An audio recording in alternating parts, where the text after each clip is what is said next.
বিষাক্ত সাপ দংশন করলো সিদ্দিকের পায়েতে,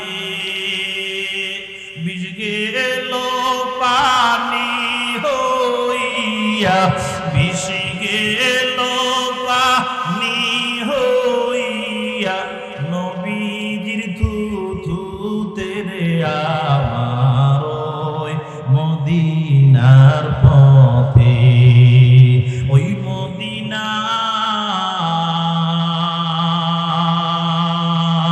পথে রে আমার ওই মদিনার পথে হিজরত করতে চলছেন নবী আবু বকর সাথে, বাড়িতে রাখিয়া গেলেন, বিছানায় শোয়াইয়া গেলেন হযরত আলীকে রে আমার ওই মদিনার পথে, কাফের গণের যন্ত্রণাতে নবী হিজরত করে মদিনায়, বারবার করে নজর করে, বারবার করে নজর করে ওই খোদার ঘরে রে আমার ওই মদিনার পথে, ওই মদিনার পথে রে আমার ওই মদিনার পথে, কাফের গণের আবু বকর ভয় পাইল কাফেরকে দেখিয়া, আমার নবীজি সান্ত্বনা দিলেন, নবীজি সান্ত্বনা দিলেন, আল্লাহ মোদের সাথে রে আমার ওই মদিনার পথে। যাদের কাছে ভালো লাগলো জবানটা খুলে বলেন মারহাবা। ও মুসলমান আমার বাবা, আমি যেটা বুঝাইতে চাইতেছি, ও গর্তের ভিতরে বৈশা ডাকতে কয় নবী গো, আমি আবু বকরের কাছে ভয় লাগে। বলে কেন? গর্তের বাহিরে চোখ দুইটা গুলিয়ে দেখেন না, দুশ্মনদের পাও দেখা যায়, কাফেরদের পাও দেখা যায়, আমাদেরকে তালাশ করতেছে, পাইলেই হত্যা করে ফেলবে, এই জন্য ভয় লাগে। পয়গম্বর তখন কি বলছেন? আবু বকর লা তাহজান ইন্নাল্লাহ মা'ানা, আবু বকর চিন্তা নাই, কোনো পেরেশানি নাই, আমরা দুইজন তো দুইজন নয়, আমাদেরকে বাঁচানেওয়ালা আমাদের সাথে আরো একজন আছেন, তিনি হলেন আল্লাহ। সুবহানাল্লাহ বলে আল্লাহ পয়গম্বর কান্নাকাটি করে আবু বকরের ঘরে ডাক দিয়ে কয়, আবু বকর গভীর রাত একটা ডাক দিলেন, এক ডাকের সাথে আবু বকর বলল লাব্বাইক ওয়া সাদাইক ইয়া রাসূলুল্লাহ। আল্লাহর পয়গম্বর বলে, আবু বকর গো, এমন গভীর রাত, সবাই তো ঘুমাইতে আছে, এক ডাকে তো কেউ জাগ্রত হওয়ার কথা নয়, তুমি কেমনে জাগ্রত হয়ে গেলা? বলো হুজুর, আজ থেকে 4 মাস কিংবা 6 মাস আগে আপনি আমাকে বলেছিলেন হিজরতের সাথী হওয়ার জন্য, প্রস্তুত থাকার জন্য। ওই 4 মাস কিংবা 6 মাস আগ থেকে আমি আবু বকর আপনার হিজরতের সাথী হওয়ার জন্য একটা রাতও বিছানার সাথে ফিট লাগাই না, আমি দরওয়াজার সাথে ফিটটা লাগাইয়া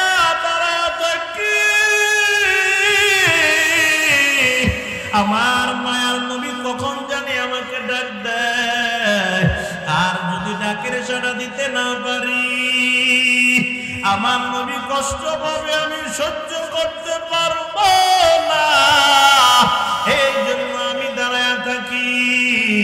বলে আবু বকর চলো, আর দেরি করা যাবে না, এখন তাড়াতাড়ি রওনা হও। বাজান বুঝাইতে যাইতেছি, আবু বকর সহ চলে গেলেন কোথায়? বলে গাড়ে সুরের ভিতরে, একটা গর্তের ভিতরে ঢুইকা গেলেন। ঢুকার আগে আবু বকর বলে, পয়গম্বর আপনি বাহিরে দাঁড়ান, আমি দেখি ভিতরে কোনো ময়লা আছে কিনা। সব ময়লাগুলো পরিষ্কার করিয়া পরিবেশটা সুন্দর করিয়া বলে, পয়গম্বর আপনি আসেন, আমি আপনার জন্য প্রস্তুত হয়ে গেলাম। আল্লাহর পয়গম্বর গেলেন। যাওয়ার পর আবু বকর গো, আমার শরীরটা দুর্বল দুর্বল ক্লান্ত লাগে, আমার জিমানি আসতেছে। পয়গম্বরকে বলে, আবু বকর বলো, পয়গম্বর এই পুরোটারে বালিশ বানায় দিছি, যতক্ষণ মন চায় ততক্ষণ আপনি ঘুমান, কোনো অসুবিধা নাই। আল্লাহর পয়গম্বর চোখ দুইটা বন্ধ করিয়া একটু আরাম করতে আছেন। মুসলমান আমার বাবা, নবীরা ঘুমাইলেও নবীদের কলবটা জারি থাকে রে বাজান। আল্লাহর পয়গম্বর কিছুক্ষণ পর এবার মালুম হয়ে গেল, আবু বকরের চোখ দিয়া top top top top top top করে পানি পড়া শুরু হয়ে গেছে। আল্লাহর পয়গম্বর ডাক দিয়া, আবু বকর কেন কাঁদো? বাড়ির জন্য কি মায়া লাগে? স্ত্রী ছেলে মেয়ের জন্য, সম্পদের জন্য কি মায়া লাগে? আবু বকর বলে, না পয়গম্বর, না না, কাঁদো কেন? ও পয়গম্বর, নিদারুণ যন্ত্রণায় কান্না করি, অন্য কোনো কারণ নয়। বলে, কি যন্ত্রণা? ওই যে গর্তের ভিতরে ঢুকিয়েছে, গর্ত পরিষ্কার করেছি, চারদিকে পাহাড়ের চতুর্দিক থেকে ছিদ্র ছিদ্র ছিদ্র ছিদ্র দেখেছি। আমি আমার জামা সিরিয়ে সিরিয়ে ছিদ্রগুলা বন্ধ করেছি, একটা ছিদ্র আমার পায়ের কিনারায় বাকি রয়ে গেল, বন্ধ করার কিছু নাই। সেখানে আমার পায়ের গোড়ালিটা আমি ঢুকাই দিয়া বৈশা রয়েছি। কেন গো? যেন ভিতর থেকে কিছু না আসতে পারে। এখন বুঝতেছি কে যেন আমার ভিতর থেকে আমার আঘাত করতে আসে, তার বিষের কারণে সহ্য করতে না পারে আমার চোখের পানি বের হয়ে গেল। আল্লাহর পয়গম্বর বলে, আবু বকর পাও সরা, কে তোরে কামড় দিয়েছে আমি একটু দেখতে চাই। পাওটা সরাইছেন, বাজার সাপ একটা গর্ত থেকে বের হয়ে গেল। আল্লাহর পয়গম্বর বলে,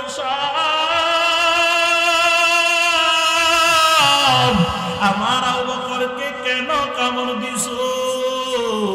সাপ তো কথা বলতে পারে না। সাপ মালিকের দরবার বলে, মালিক জবানটা খুলে দাও, তোমার বন্ধুকে একবার সালাম জানাই দাও। এতদিন বৈশা রয়েছি গর্তের ভিতরে তোমার পয়গম্বরকে একবার দেখার জন্য, জবানটা খুলে দাও, তোমার বন্ধুকে একবার সালাম জানাইতে। সাপ কথা বলা শুরু করে দিল, পয়গম্বর আমি তো কামড় দেওয়ার চেষ্টা করি নাই, কামড় দিতে চাই নাই, কিন্তু আবু বকর আমার মুখের ছিদ্র দিয়া পাওটা ঢুকে রাখছে। এত গুতা গুতা গুতা এত গুতা মারলাম, এত ওয়ার্নিং দিলাম, পাওটা সরাই নাই। শেষ পর্যন্ত আমি বিরক্ত হয়ে আপনাকে দেখার জন্য তার পায়ে কামড় দিয়া দিলাম।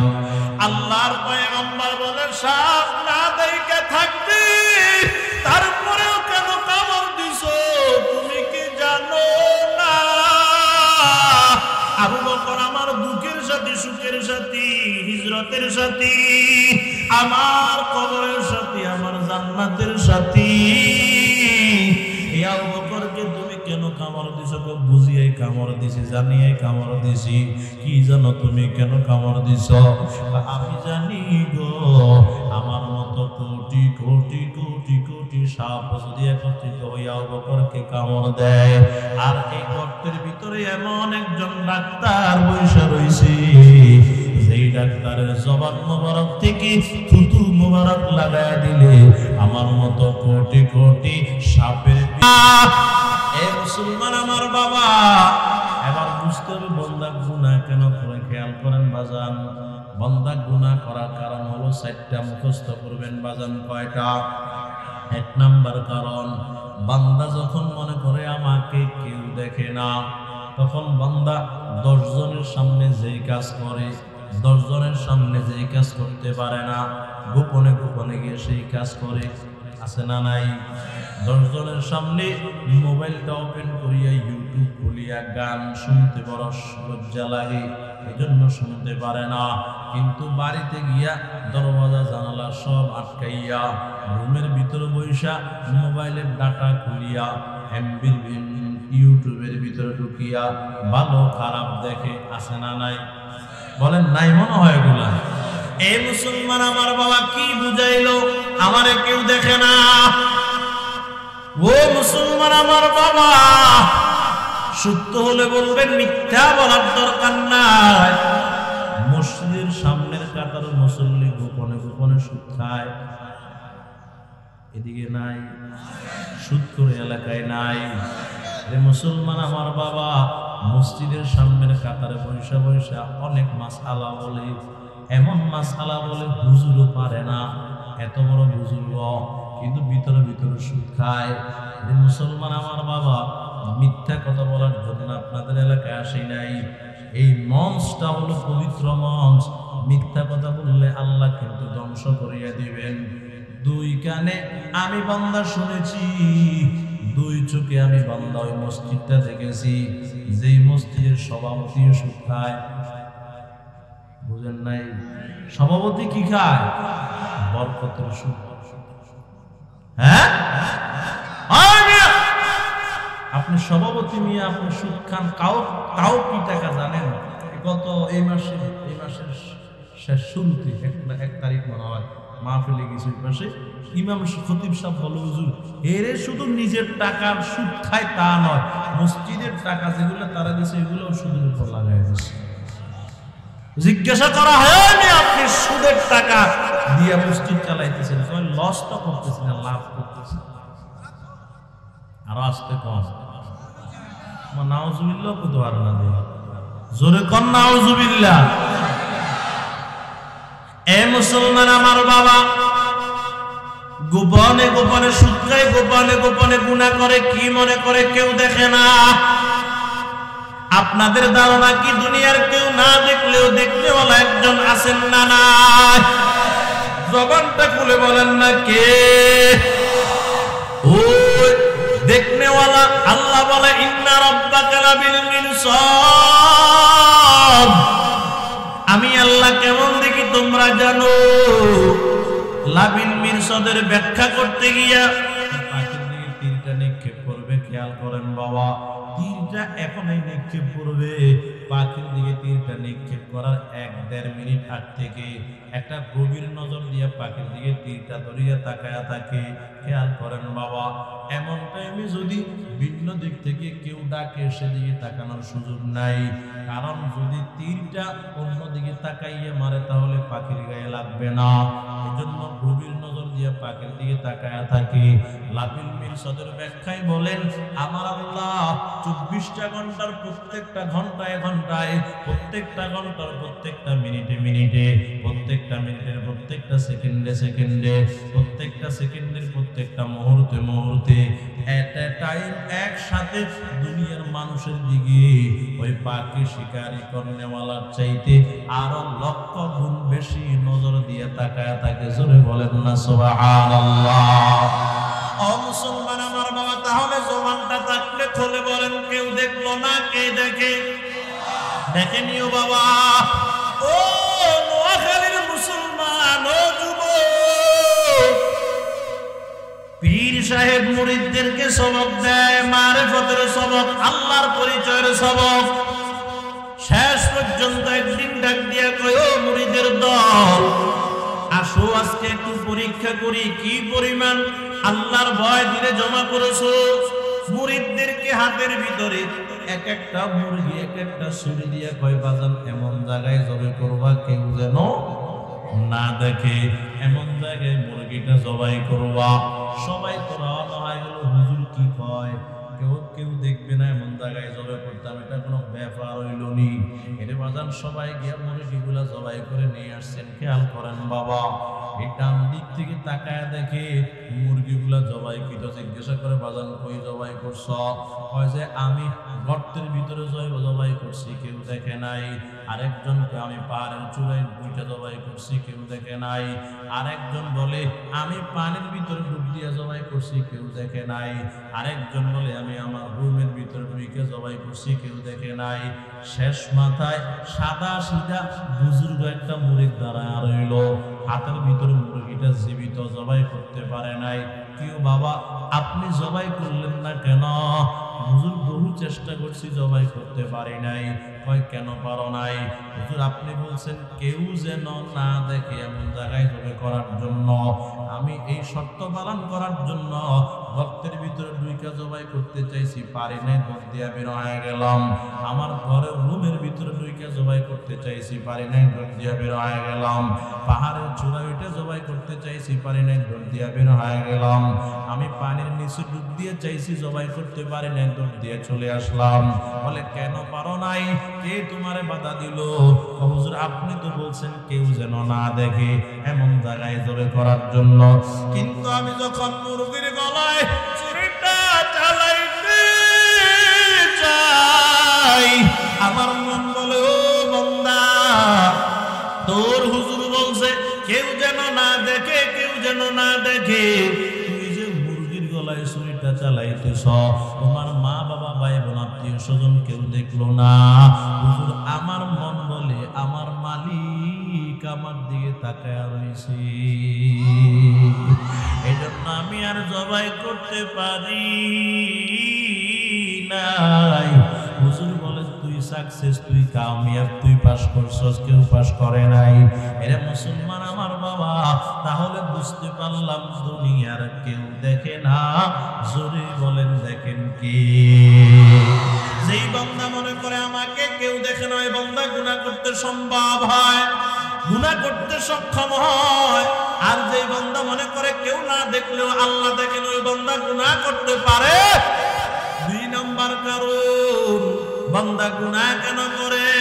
বলে বান্দা যখন মনে করে আমার সাথে কেউ নাই। খেয়াল করেন বাবা, আমার ডানে কেউ নাই, বামে কেউ নাই, সামনে কেউ নাই, পিছনে কেউ নাই, আমি একা একা। এখন গুনাহ করলে কোনো অসুবিধা নাই।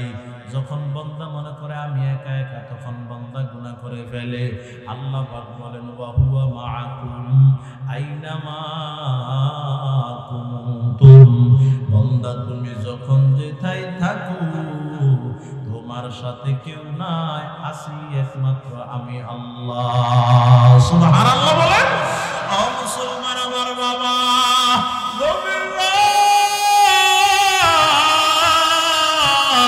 জিবরাইল ডাক দিয়ে কয় পয়গম্বর আর ঘরে থাকা যাবে না, ঘর থেকে বের হয়ে যাওয়া লাগবে। বলে কই যাইব? ওই আসসাবের দিকে রওনা হয়ে যান। দুশমনেরা চারদিকে আপনাকে ঘেরাও করে রাখছে, আজকে রাত্রেই আপনাকে হত্যা করে ফেলবে, তাড়াতাড়ি বের হয়ে যান। আল্লাহর পয়গম্বর বলে জিবরাইল রে, মন তো চায় না বের হয়ে যাওয়ার জন্য, আল্লাহর হুকুম বের হয়ে যাওয়া লাগবে। এর বাজান বের হইয়া প্রথমে খানায়ে কাবার কাছে চলে গেলেন। চোখ দুইটা দিয়া জর জর করে পানি ছেড়ে দিল, ওরে খানায়ে কাবা, তোরে ছাড়িয়ে যাইতে আমার মন চায় না, আমার মনটা চায় তোর আত্রাফের ভিতরে থাকার জন্য, কিন্তু হুকুম তো আল্লাহর, বের হয়ে যাওয়া লাগবে। ও খানায়ে কাবার মালিক, আমাকে আবার খানায়ে কাবা আসার জন্য সুযোগ করে দিয়েন, আমার মনটা চায় না খানায়ে কাবা ছেড়ে যাওয়ার জন্য। আল্লাহ পয়গম্বর কান্নাকাটি করে আবু বকরের ঘরে ডাক দিয়ে কয়, আবু বকর গভীর রাত একটা ডাক দিলেন। এক ডাকের সাথে আবু বকর বলল লাব্বাইক ওয়া সাদাইক ইয়া রাসূলুল্লাহ।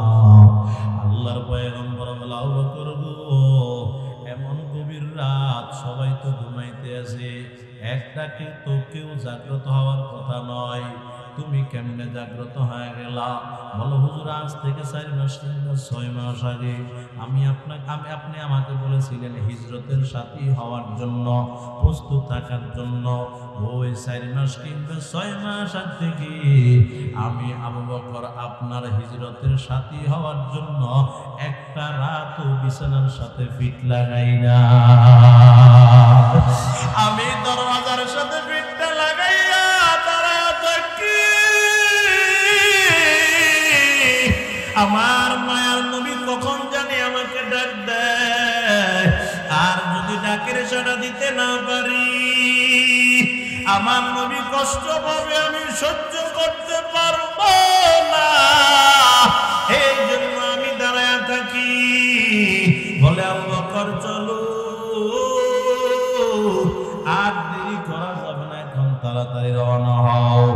বাজান বুঝাইতে যাইতেছি, আবু বকর সহ চলে গেলেন কোথায়? বলে গাড়ে সুরের ভিতরে একটা গর্তের ভিতরে ঢুইকা গেলেন। ঢুকার আগে আবু বকর বলে পয়গম্বর আপনি বাহিরে দাঁড়ান, আমি দেখি ভিতরে কোনো ময়লা আছে কিনা। সব ময়লাগুলো পরিষ্কার করিয়া পরিবেশটা সুন্দর করিয়া বলে পয়গম্বর আপনি আসেন, আমি আপনার জন্য প্রস্তুত হয়ে গেলাম। আল্লাহর পয়গম্বর গেলেন। যাওয়ার পর আবু বকর গো, আমার শরীরটা দুর্বল দুর্বল ক্লান্ত লাগে, আমার জিমানি আসতেছে। পয়গম্বরকে বলে আবু বকর বলো পয়গম্বর এই পুরোটারে বালিশ বানায় দিছি, যতক্ষণ মন চায় ততক্ষণ আপনি ঘুমান, কোনো অসুবিধা নাই। আল্লাহর পয়গম্বর চোখ দুইটা বন্ধ করিয়া একটু আরাম করতে আছেন। মুসলমান আমার বাবা, নবীরা ঘুমাইলেও নবীদের কলবটা জারি থাকে রে বাজান। আল্লাহর পয়গম্বর কিছুক্ষণ পর এবার মালুম হয়ে গেল আবু বকরের চোখ দিয়া top top top top top top করে পানি পড়া শুরু হয়ে গেছে। আল্লাহর পয়গম্বর ডাক দিয়া আবু বকর কেন কাঁদো? বাড়ির জন্য কি মায়া লাগে? স্ত্রী ছেলে মেয়ের জন্য সম্পদের জন্য কি মায়া লাগে? আবু বকর বলে না পয়গম্বর, না না কাঁদো কেন? ও পয়গম্বর নিদারুণ যন্ত্রণায় কান্না করি, অন্য কোনো কারণ নয়। বলে কি যন্ত্রণা? ওই যে গর্তের ভিতরে ঢুকিয়েছে, গর্ত পরিষ্কার করেছি, চারদিকে পাহাড়ের চতুর্দিক থেকে ছিদ্র ছিদ্র ছিদ্র ছিদ্র দেখেছি। আমি আমার জামা সিরিয়ে সিরিয়ে ছিদ্রগুলো বন্ধ করেছি, একটা ছিদ্র আমার পায়ের কিনারায় বাকি রয়ে গেল, বন্ধ করার কিছু নাই। সেখানে আমার পায়ের গোড়ালিটা আমি ঢুকাই দিয়া বসে রয়েছি। কেন গো? যেন ভিতর থেকে কিছু না আসতে পারে। এখন বুঝতেছি কে যেন আমার ভিতর থেকে আমার আঘাত করতে আসে, তার বিষের কারণে সহ্য করতে না পারে আমার চোখের পানি বের হয়ে গেল। আল্লাহর পয়গম্বর বলে আবু বকর পাও সরা,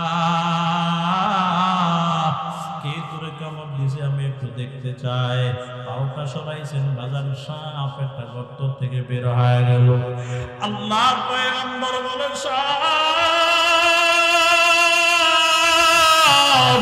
আমার আবু বকরকে কেন কামড় দিছো? সাপ তো কথা বলতে পারে না। সাপ মালিকের দরবার বলে মালিক জবানটা খুলে দাও, তোমার বন্ধুকে একবার সালাম জানাই দাও। এতদিন বৈশা রয়েছি গর্তের ভিতরে তোমার পয়গম্বরকে একবার দেখার জন্য, জবানটা খুলে দাও, তোমার বন্ধুকে একবার সালাম জানাইতে। সাপ কথা বলা শুরু করে দিল, পয়গম্বর আমি তো কামড় দেওয়ার চেষ্টা করি নাই, কামড় দিতে চাই নাই, কিন্তু আবু বকর আমার মুখের ছিদ্র দিয়া পাওটা ঢুকে রাখছে। এত গুতা গুতা গুতা এত গুতা মারলাম, এত ওয়ার্নিং দিলাম, পাওটা সরাই নাই। শেষ পর্যন্ত আমি বিরক্ত হয়ে আপনাকে দেখার জন্য তার পায়ে কামড় দিয়া দিলাম। আল্লাহর পয়গম্বর বলে সাপ না দেখে থাকবি, তারপরেও কেন কামড় দিছো তুমি কি জানো না?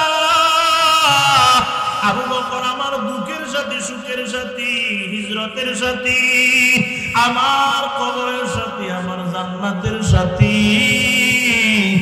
আবু বকরকে তুমি কেন কামড় দিছো? বুঝিয়ে কামড় দিছি, জানিয়ে কামড় দিছি। কি জানো তুমি কেন কামড় দিছো? আমি জানি গো, আমার মতো কোটি কোটি কোটি কোটি সাপ যদি একত্রিত হইয়া আবু বকরকে কামড় দেয়, আর এই গর্তের ভিতরে এমন একজন ডাক্তার বসে রয়েছে, সেই ডাক্তারের জবান মোবারক থেকে থুতু মোবারক লাগায় দিলে আমার মতো কোটি কোটি সাপের 20 সেকেন্ডের ভিতরে পানি হয়ে যাবে। বিষাক্ত সাপ দংশন করলো সিদ্দিকের পায়েতে, বিষ গেল পানি হইয়া ভেসে গেল পানি হইয়া নবীজির থুথুতে রে আমার ওই মদিনার পথে, ওই মদিনার পথে রে আমার ওই মদিনার পথে হিজরত করতে চলছেন নবী আবু বকর সাথে,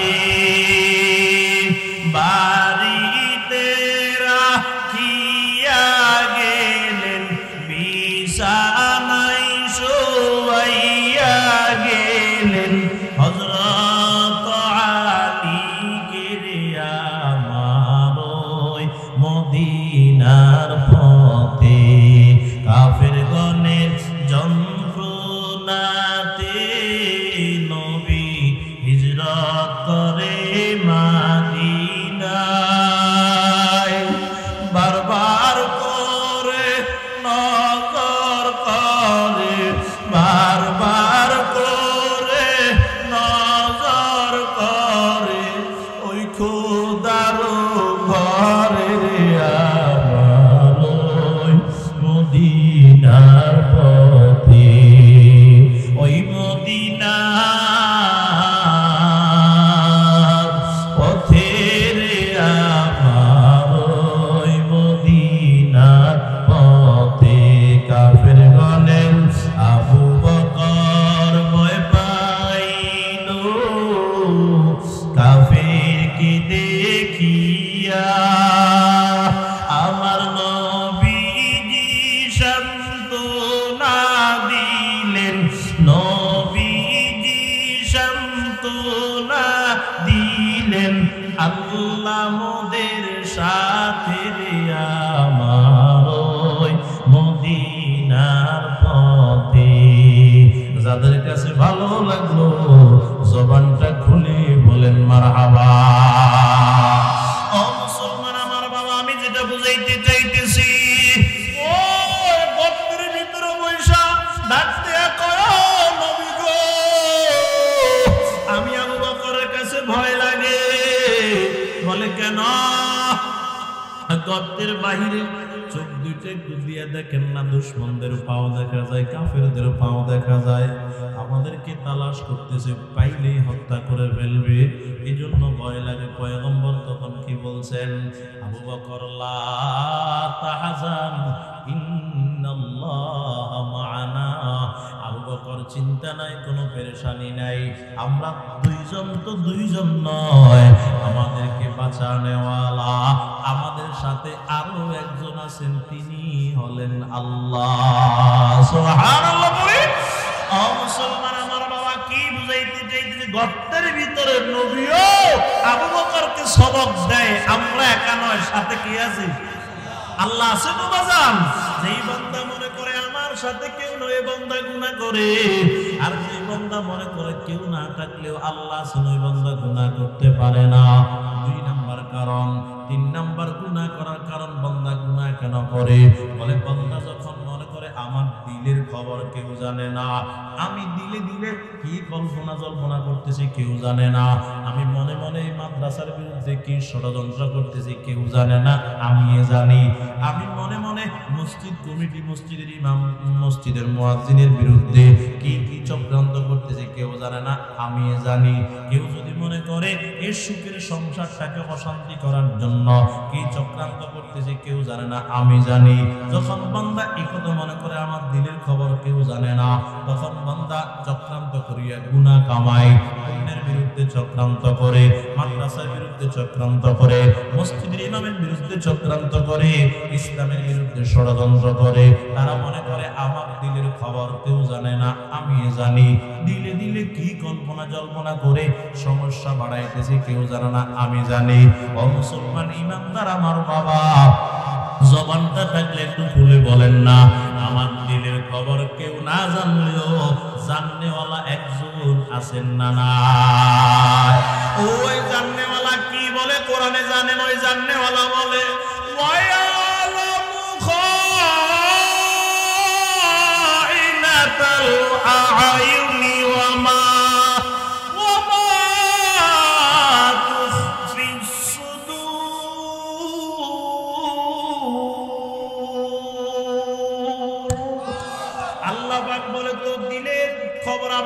জানি তোর হাতের খেয়ানত, পায়ের খেয়ানত, চোখের খেয়ানত, সব কিছু আমি আল্লাহ জানি তো জানি। ওয়া মা তুফি সুদূর, তোর দিলে দিলে দিলে দিলে কি কল্পনা জল্পনা করো তাও আমি আল্লাহ জানি। দিলে দিলে কি ষড়যন্ত্র করো তাও আমি আল্লাহ জানি। বান্দা যখন মনে করে আমার দিলের খবর কেউ জানে না, তখন বান্দা গুনাহ করে। আর বান্দা যখন মনে করে দিলের খবরও আল্লাহ জানেন, তখন বান্দা গুনাহ করে না। 4 নাম্বার কারণ, কথা শেষ, খেয়াল করেন বাবা। বান্দা গুনাহ করে 4 কারণে। 3 কারণ বলছি, 4 নাম্বার কারণ, বান্দা যখন আমি আল্লাহকে যাকে ধরে সে বাঁচতে পারে না। আমি আল্লাহ বন্দুককে ধরছি। বড় নেতা, কেমন নেতা? তোমার চাইতে লক্ষ গুণ বেশি ক্ষমতাওয়ালা নমরুদ রে বাবা। নমরুদকে মারার জন্য আমি আল্লাহ কামান বিমান লাগাই নাই, এটা ল্যাংড়া মশা পাও নাই। এমন ল্যাংড়া মশা দিয়ে আমি আল্লাহ সাইজ করে দিলাম যে ফেরাউন আনা রব্বুকুমুল আলা বলছে আমি সবচেয়ে বড় খোদা। ওই ফেরাউনকে মারার জন্য আমি আল্লাহ কামান বিমান লাগাই নাই। যেই পানি ছাড়া মানুষের জীবন চলে না, ওই লোহিত সাগরের পানিতে চুবাইয়া ডুবাইয়া আমি আল্লাহ মেরে ফেলেছি। এর আজকেও যারা এলাকার মুরব্বির সাথে বেয়াদবি করো আর গালিগালাজ করো, ইমামকে গালি দাও, মাদ্রাসাকে গালি দাও, ইসলামের পক্ষে যারা আছে তাদেরকে গালি দাও, তোমার এই জবান যে জবান দিয়া গালি দিছো, এই জবান যদি আমার মাওলা ঘুমের ভিতরে বন্ধ করে দে, দুনিয়ার তোমার কোনো বাবা এই জবান খোলার ক্ষমতা রাখে না।